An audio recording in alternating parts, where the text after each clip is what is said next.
big day. Headed down to Castro Raceway right now to hopefully be able to test what kind of ET improvements I can get after these headers have been installed.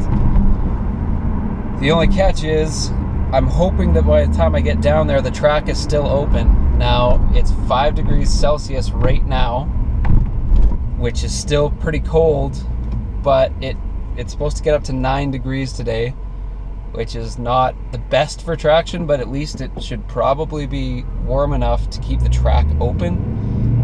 So just so long as the track can stay open, I mean, I'll try to do some burnouts and get these tires warm enough that I can maybe get a little bit of traction, but at least then I can get an idea for some numbers. Even if I'm spinning, depending on how much I spin and what kind of ET I get, maybe at least it gives me sort of a ballpark idea of roughly what I can run with some better rubber on this car. So here's hoping anyways. I guess I'll see you guys at the racetrack. First things first, I go through tech when I get to the track, and immediately after going through tech, park my car, open my hood for everything to cool down, and realize that there's a little bit of a crowd gathering around a Dodge Demon, which was really cool. This is the first Dodge Demon I've actually seen out in public. I saw one at the auto show here in Edmonton. That's the only Demon I've ever seen in person, so to see one out at the track, I was super stoked. So was everybody else. Everybody else was checking out the Demon. And chatting with the owner, the guy was super nice. Then they called everybody up to the start line, and lo and behold, I get the very first race with my headers, of course, against the Dodge Demon, which was crazy. And it was his first time ever racing his Demon at the track. So I didn't know what to expect. I know he didn't really know what to expect either.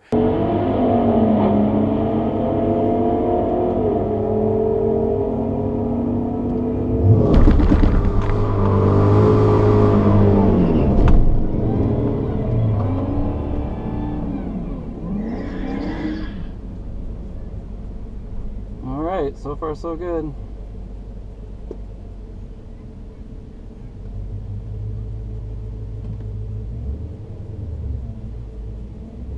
First run against the Demon. First run with my headers.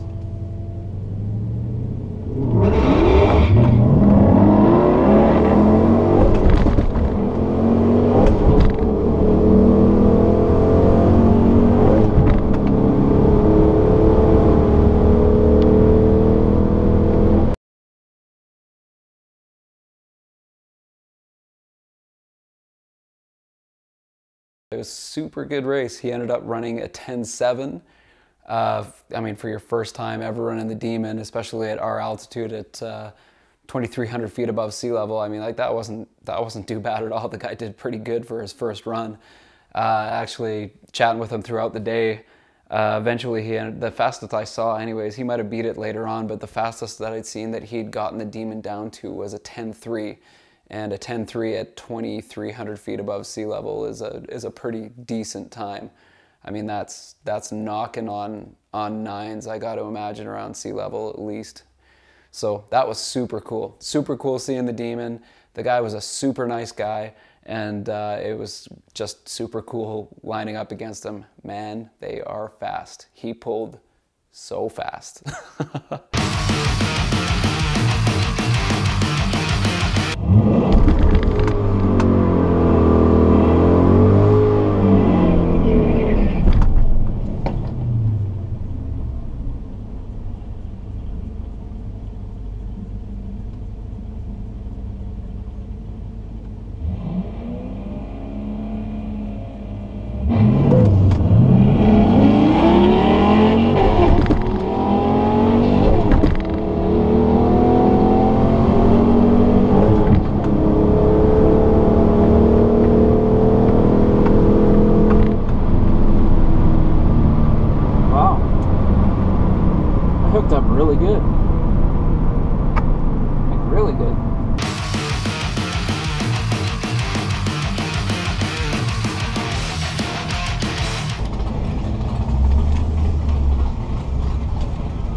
Holy shit.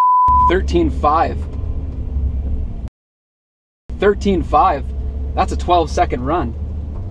The 392 that I was just talking to was doing 13.2s. So a 13.5, I'm right there.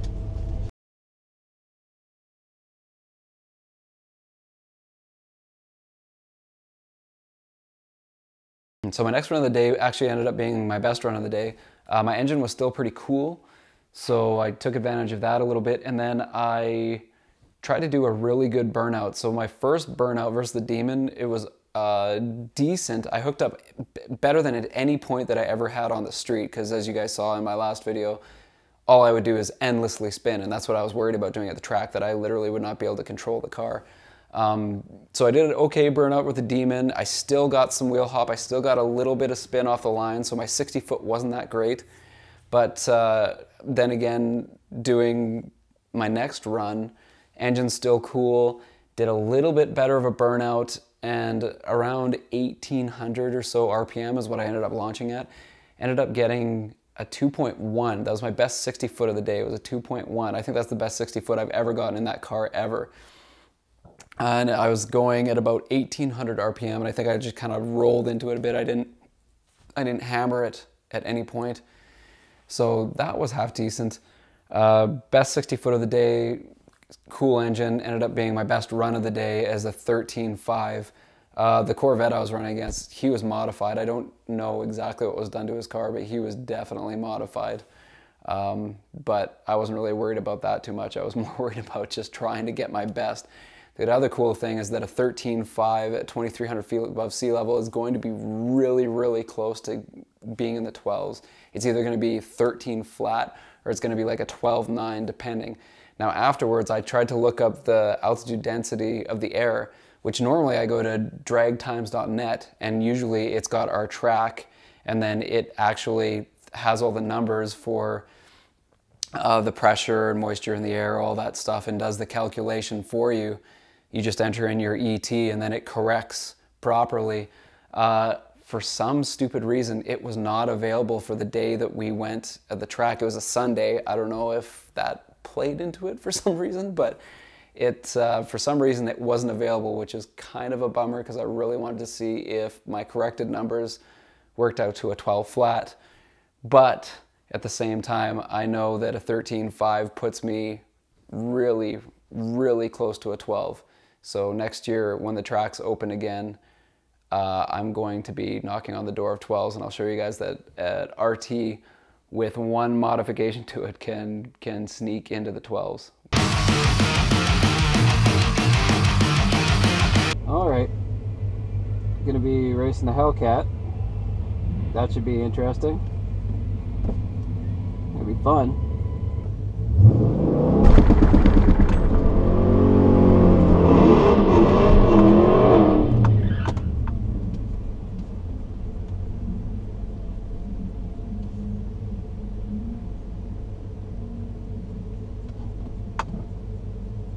Here we go.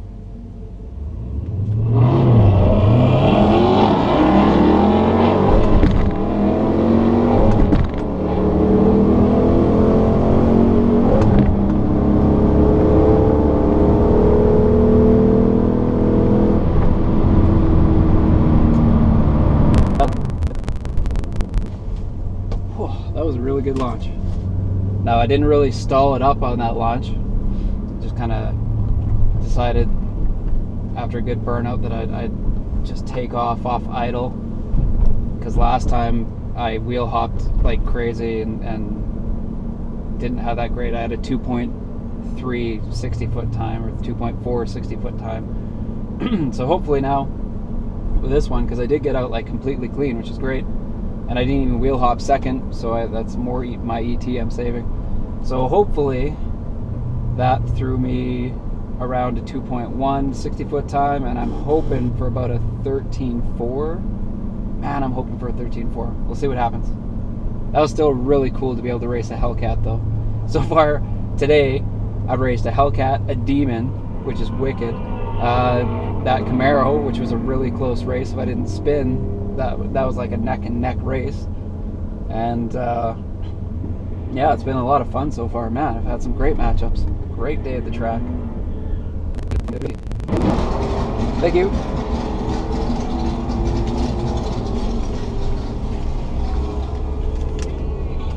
Oh, moment of truth. What? 13.7? Man, I didn't even spin. 2.23 60-foot time. 13.7. Damn it. Car might be getting a little hot now, unfortunately. Might be getting a little warm.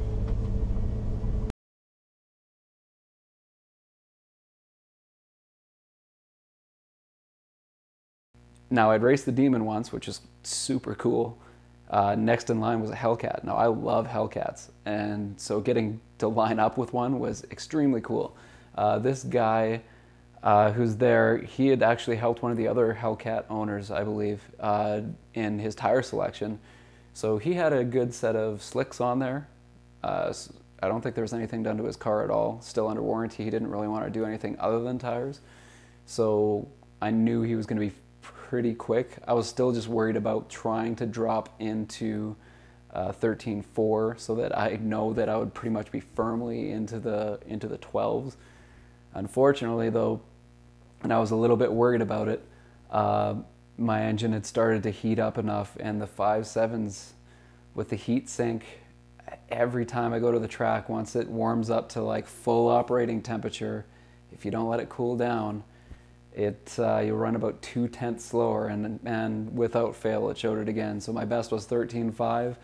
After I hit that 13.5, I didn't get a chance to sit down and let the car cool off for a long period of time, which I could have done, but really I just wanted to try to get a bunch of races in and just see how my headers were going to work and launching and get some practice with the car. So unfortunately, after I ran that 13.5 and I was up to full operating temperature, a 13.7 was the best I could get.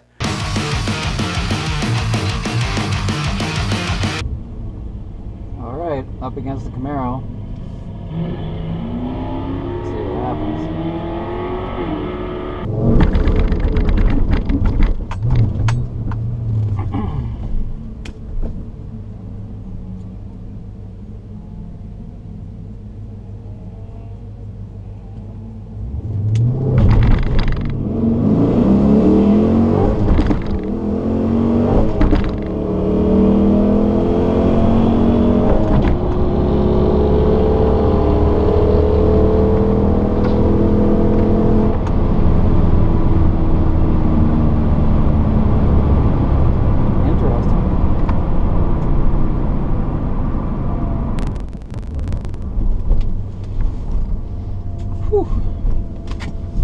So that race, just up against Chevy Camaro, which are supposed to be like faster than the 392s, and Jesus, I was right on her tail that whole race. It was really, really close, like really close. For an RT, that's pretty awesome. That Burnout didn't go particularly well. Just wheel hopped.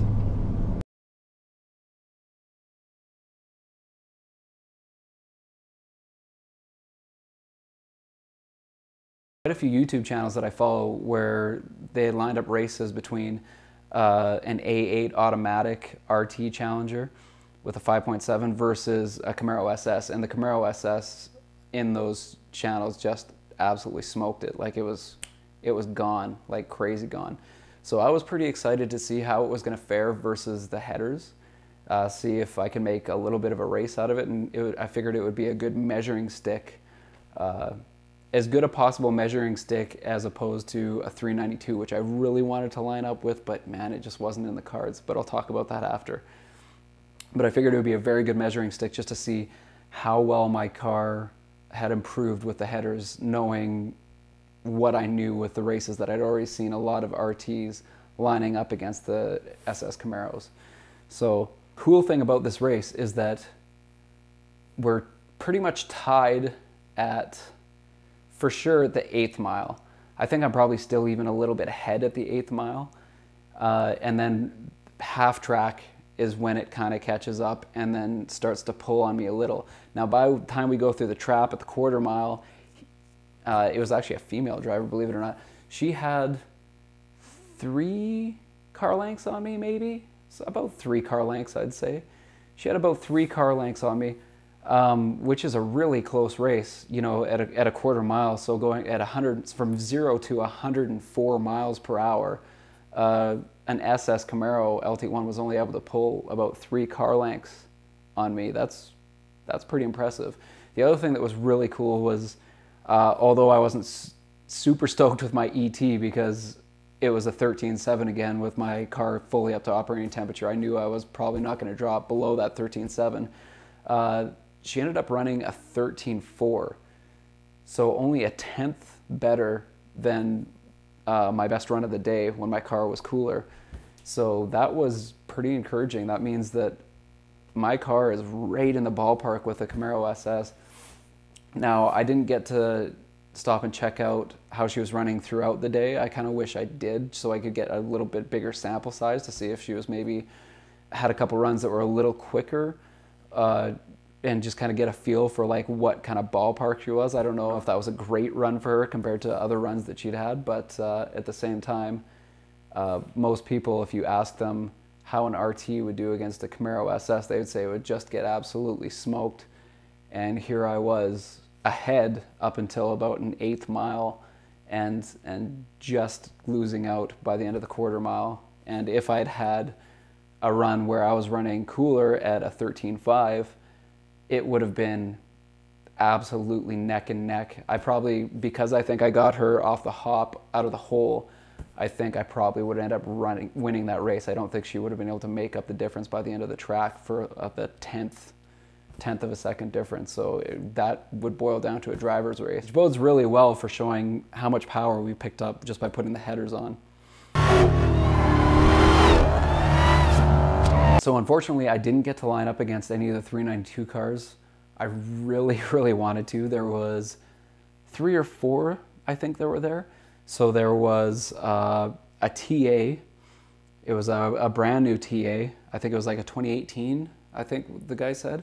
2018 TA, he had his factory 275. I think they have the, what do they have on them? The Pirellis, I think, the P0s. I think they come factory with that.